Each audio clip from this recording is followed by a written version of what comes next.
This week on The Bottom Line, I find a Kraken, I learn how to drive a boat, and the girls are partying behind me. And this is The Bottom Line.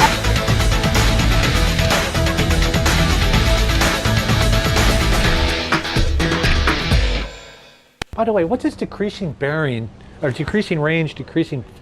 Damn it. That's a Kraken. I've seen Krakens before. I know what they look like. Hey everybody, I'm Doug, and this is... Not Christy. Welcome to The Bottom Line. That's actually Alex. Christy's home this week. We're out on charter. We are in Hawk's Channel. I swear that's a Kraken. So we're going to do the show from the wheelhouse. I'm actually going to show you what our wheelhouse looks like and what all this equipment does. Frankly, I don't even know what it does, so it'll be a good learning experience for me. That's the VHF radio. So let's get through our sponsors. I've got Marine Data Solutions and Saltee Rags Crew Apparel. Marine Data Solutions, I've got 99 problems on board. And the internet's not one of them! And Saltee Rags Crew, what are you doing? Looking up Krakens. No, Rule 5, dude, Rule 5. All right. And Saltee Rags Crew Apparel. Don't forget, he does extortion, blackmail, he does murder, but he does not bear... Okay, apparently Dave does not do murder, extortion, and blackmail. He's a fine provider of yacht uniforms and crew bedding, and actually all bedding, so check him out. All right, let's jump into yacht industry news.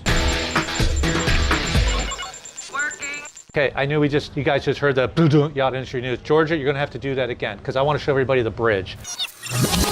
So this is Renaissance's bridge. We have all the latest equipment. We are underway. Alex actually has the con because I'm filming the show, so he's kind of keeping an eye out. Now, let me just go through things quickly for everybody. First of all, we have our closed circuit TV, and that cycles through various areas of the boat. We're always watching the engine room. Okay, we have a Furuno 3D NavNet, and right now it's set for a chart plotter. We have Caterpillar diesels, and we're running at 1,300 RPM because we're only in 9 feet of water, okay? Right now, true wind is 22 knots, and on this trip for a couple hours now, we've seen 31. It's kind of sporty out there. There's 10 footers on the outside of the reef, and right now, we're in about 2. Our autopilot, you're gonna notice that the throttles are like this, but that's because we have them synced. Now we go over here to our Noble Tech, and that is our primary navigation, and then we have another Furuno NavNet to port, and that is set on our radar. I always like to shoot at about 3 miles. Now, a couple other things. Alex has got the con, so he's looking straight ahead. We've got radar, we've got AIS, and we've got chart plotter, and we've got all this other stuff going on at the same time. But these things are very important, okay? You got to pick these up, and you got to look out every once in a while because maybe there isn't an AIS target or something like that. Now, a little trick that I do is nobody can touch my binoculars, and I'm going to tell you why, because I have to wear glasses. My binoculars are tuned in to my eyes, so I can pick them up and I see without having to adjust. It's a little tip. If you're looking for something, you know, if you have to spend 5 minutes zooming the binoculars into focus, it's kind of a waste of time. A couple other things we have here. Take a look at this. This is our stabilization system. Those little fins moving back and forth keep the boat level, and that's our fire detection system. So that's pretty much the bridge. There's one more thing I want to show you. I actually put the generator controls up on the bridge. I would never start the generator from up here, but I can monitor the oil and water temp and all this other stuff, see what's going on down there. Another very important thing on the bridge is your log. A lot of people put this log up and they're like, oh, look, the stars are out tonight. Not me. My log. I got the time. Who did this? The course over ground, speed over ground, RPMs, fuel burn, wind direction, wind speed, sea state, geographical location. Now, if we're offshore, you're going to see latitude and longitude. But frankly, when I run coastal, it's going to say something like 1.5 miles east of Golden Beach. Why do I do that? Because I've got electronics backing up my lat and long every second that we're underway. But if something happens, or if I see something, or I need to call somebody else, I could just say 1.5 miles east of Gold Beach, and everyone's going to know where I'm at. If I read out the lat and long, everybody in every little center console is going, huh, what? So anyway, that's the way I do it. Everybody does it differently. So anyway, that's the bridge. Working. Okay, yacht industry news. We got a couple of sad things going on this week. In the Gulf Stream, crossing over from Bimini they were trying to get somewhere in southeast Florida. Dozens of migrants missing at sea. 4 more bodies have been found, and the Coast Guard is about to call off the search. A 25-footer went out, and it was actually in gale force conditions. There were 40 people on board, and only 1 survived. 4 bodies have been picked up, but the rest are still missing. They're out in the Gulf Stream somewhere. It's ludicrous to have 40 people on a 25-foot boat crossing the Gulf Stream in those weather conditions, or actually having 40 people on any 25-foot boat is ridiculous. So our thoughts and prayers go out to those families. They were just trying to come here and start a new life. Why am I telling you guys this? Keep your eyes out in the Gulf Stream, unfortunately. Okay, next, over 3,500 boats use the Florida lock system to cross from the east coast of Florida to the west coast of Florida, and that goes through Lake Okeechobee. I've done it several times. It's pretty cool if you like to see cows and so on. Anyway, why am I telling you this? Because they're closing it. The dam's broke. All right, God damn it. So the Port St. Lucie lock, which is connected to the dam, they are closing it for 3 months, and it's already closed right now, starting about 2 weeks ago. So you will not be able to transit from the east coast to the west coast. All right, the damn thing's messed up. You're going to have to go all the way around. It actually saves 165 miles. Actually, Renaissance has been through the lock system several times. Here's some pictures, coming in and going out of locks.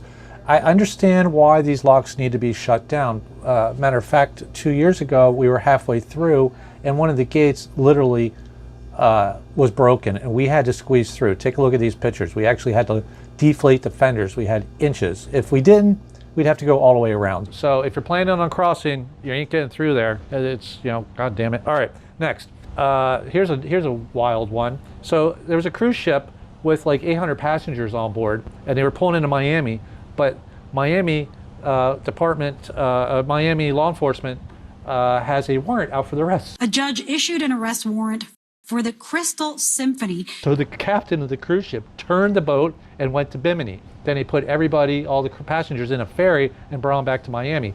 They reported that was not a fun trip getting back across. Now, why did they do this? Because the company, the boat was called Crystal Symphony, and the company is Crystal Cruises. They have another cruise ship. They have a couple river boats. They owe over $4.6 million in fuel. And the Crystal Symphony itself owes $1.2 million.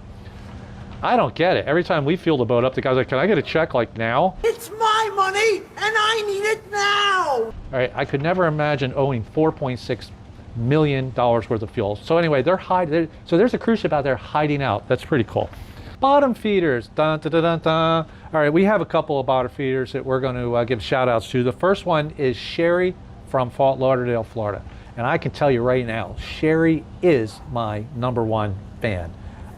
She comments all the time. She's texted and emailed me, and she's like, I love the show, I love the show. I went to a cocktail party once, and before I knew it, she was like, I love your show. I just binge watched you. Now, I've never been binge watched before. I'm like, really? Every single episode? She goes, I started at the top, and I went all the way to the end. So big shout out to Sherry. Okay, another shout out we have is to Katie. She's also from Fort Lauderdale. She is another huge fan of the show.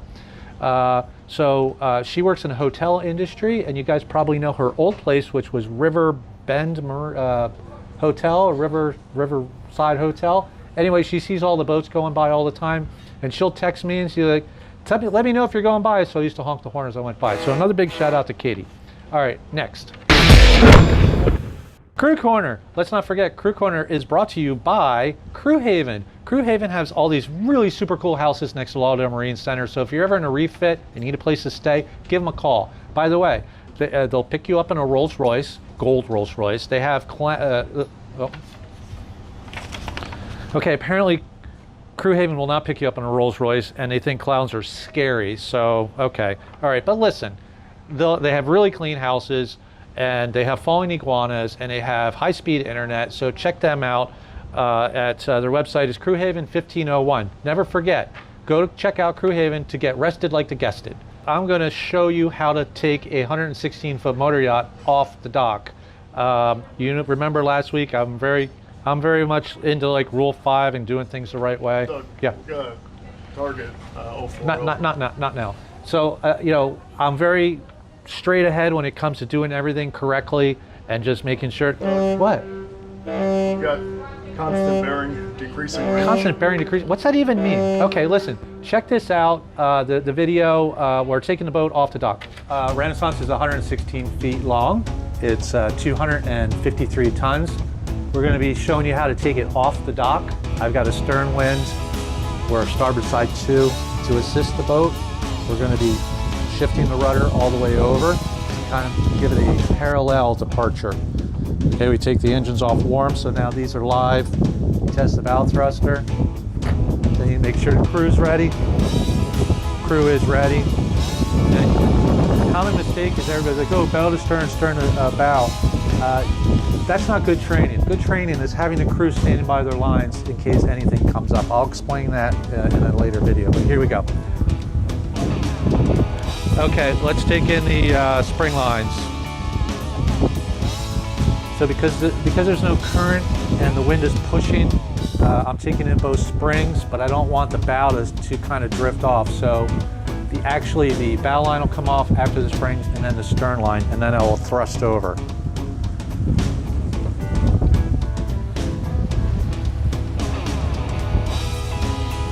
Now, it is a little gusty, so you just got to kind of watch it.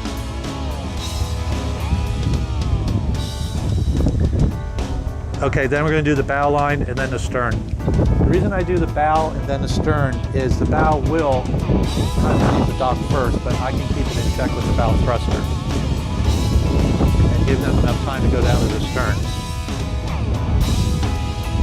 I don't know if you can tell, but the boat is actually starting to move with the wind, so I'm just going to blip it in reverse. I want to hold position until the lines are off. Why is that? So the fenders stay in place.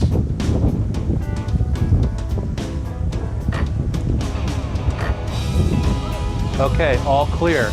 So what we're going to do is I got starboard rudder. I'm going to start port thrusting and oppose the engines. While I'm doing that, I'm going to look at that palm tree and keep us completely in check, no forward way. Just blip the engines and you'll see that I'm going straight off the dock. Okay, the wind's pushing, that's why I'm going my port engine in and out. I'm just checking the wind. And you can see we are going completely parallel off the dock. That's the way to do it. With a stern wind, that stern wind will kick my stern over, so I'm going to leave right rudder on.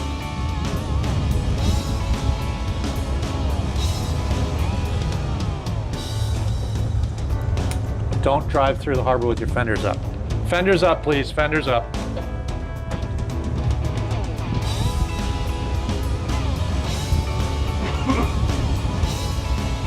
Okay, so now I'm mid-channel in Ocean Reef. I'm going to shift my rudder to about 10 port, starboard engine forward. You'll see the boat immediately turns, port engine forward, and now midships.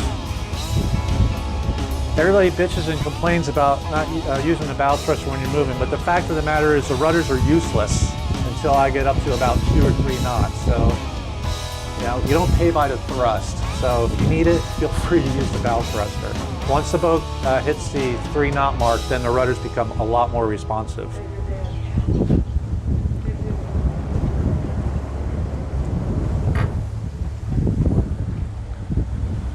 Okay, and that's how you get a 116-foot boat off the dock. Okay, that's it for the bottom line this week. Chris will be back next week. We love you guys. Do you see that contact over there? Jesus Christ. Okay, we love you guys. We'll see you next week. I'll do the thing. Peace out. Well, you know, the lock, we had this much space on the locks.